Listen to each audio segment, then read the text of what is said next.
భారతదేశంలో ముస్లిం సహోదరులు కూడా దర్గాల దగ్గర కొబ్బరికాయలు కొడతారు. మరి మీరు క్రైస్తవులు ఎందుకు కొబ్బరికాయలు కొట్టరు అని అడిగాడు ఆయన. అప్పుడు నేను వెంటనే ఆయన అడిగాను, పూజారి గారు మరి కొబ్బరికాయ ఎందుకు కొట్టాలో మీరే నాకు చెప్పండి, అప్పుడు నేను కొడతానన్నాను. ఎందుకు కొట్టాలేమిటి, పెద్దలు నియమించిన నియమం అంతే, సాంప్రదాయాన్ని పాటించాల్సిందే అన్నాడు. కాదు, కారణం లేకుండా పెద్దలు ఏ సాంప్రదాయం పెట్టరు, పెద్దలు ఏది పెట్టినా ఒక కారణం అయితే ఉంటుంది. ఈ కొబ్బరికాయ ఎందుకు పూజలోకి వచ్చిందో చెప్పండి అన్నాడు. మీకు అంత తెలిస్తే చెప్పండి మరి అన్నాడు. నేను అప్పుడు చెప్పడం ప్రారంభించాను. మనుధర్మ శాస్త్ర నిర్మాణం కంటే ముందు మనం వెళ్ళినప్పుడు పూజలో కొబ్బరికాయ అనే ప్రస్తావనే లేదు.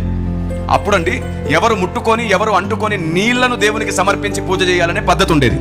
ఈవెందో బైబిల్లో కూడా పవిత్ర జలమును గురించి రాయబడింది.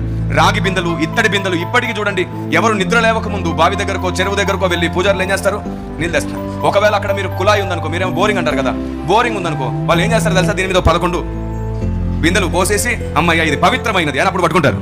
కాబట్టి ఎవరు ముట్టుకొని ఎవరు అంటుకొని నీళ్లు దేవునికి సమర్పించాలి అనే పద్ధతి ఆనాడు ఉండేది, ఈనాటికి కొనసాగుతుంది. అయితే కొన్నాళ్ళు గడిచిన తర్వాత పెద్దలు ఏం గమనించారో తెలుసా, ఎటు చూసిన నీళ్ళు అపవిత్రమైపోతున్నాయి. బావిలో ఉన్న నీళ్ళైనా, చెరువులో ఉన్న నీళ్ళైనా, పారే ఏటిలో ఉన్న నీళ్ళైనా అపవిత్రమైపోయాయి. ప్రతిరోజు వర్షం పడదు కదా, మరి ఎలా పవిత్రమైన జలములు దేవునికి సమర్పించాలి అని అందరూ కలిసి ఆలోచిస్తుంటే పెద్దల్లో ఒక ఆయనకు ఒక ఆలోచన వచ్చింది.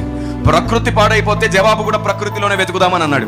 ఎలా ప్రకృతిలో వెతకాలని వెతుకుతుంటే వచ్చిన ఐడియా ఏమిటంటే, ఈ కొబ్బరికాయలో ఉన్న నీళ్ళని ఎవరు ముట్టలేడు కదా, పూజలోకి ఇప్పటి నుంచి కొబ్బరికాయ తీసుకొస్తే కొబ్బరికాయలో ఉన్న పవిత్రమైన జలం దేవునికి ఇవ్వగలరు. ఈ మాట చెప్పగానే పూజారి గారు ఏమన్నారంటే, మా తాతగారు చెప్పిన సంగతులు నాకు ఇప్పుడు జ్ఞాపకం వస్తుంది. గురుకులాల్లో ఇలాంటి విషయాలు నేర్పించారని మాకు ఇప్పుడు అర్థమవుతుంది. నిజమే, మీరు చెప్పింది అక్షరాల సత్యమే, దేవునికి పవిత్రమైన నీరు ఇవ్వడమే పూజలో ముఖ్యమైన భాగం అన్నాడు. అలాగైతే ఒక పాపి, ఒక బలహీనుడు 1000 కొబ్బరికాయలు దేవునికి కొడితే దేవుడు దర్శించి ఆ వ్యక్తి పాపాన్ని తొలగిస్తాడని అడిగాడు. అలా ఎలా కుదిరిద్దండి, పాప క్షమాపణ ఉంటుంది కదా, ప్రాయశ్చిత్తం ఉంటుంది కదా అన్నాడు. ప్రాయశ్చిత్తం చేసుకోవాలి. పోని 1000 కాదు 10,000 కొబ్బరికాయలు కొడితే దేవుడు ఆ పాపిని దర్శిస్తాడంటే అలా ఎలా కుదురుతుంది సార్, కుదరదు అన్నాడు. దేవుడు అందరినీ దర్శిస్తాడటండి, దానికి ఖచ్చితంగా ఒక యోగ్యత ఉంటుంది అని అన్నాడు. అప్పుడు చెప్పాను నేను, 1000 కొట్టినా 10,000 కొట్టినా దేవుడు ఆ వ్యక్తిని దర్శించడని మీరు అంటున్నారు. పవిత్రమైన కొబ్బరి నీరు సమర్పించినా దర్శించకపోతే, అదే క్రైస్తవుడిలో ఎవడైనా పాపి పశ్చాత్తాపడి కన్నీళ్లు గార్చి కొబ్బరికాయ ప్లేస్లో తన గుండెకాయ కొట్టి దేవుని సన్నిధిలో కన్నీళ్లు గారిస్తే నా దేవుడు దిగొస్తున్నాడు, ఆ వ్యక్తిని పరిశుద్ధపరుస్తున్నాడు, ఆ వ్యక్తిని నడిపిస్తున్నాడు, ఆ వ్యక్తిని బాగు చేస్తున్నాడు.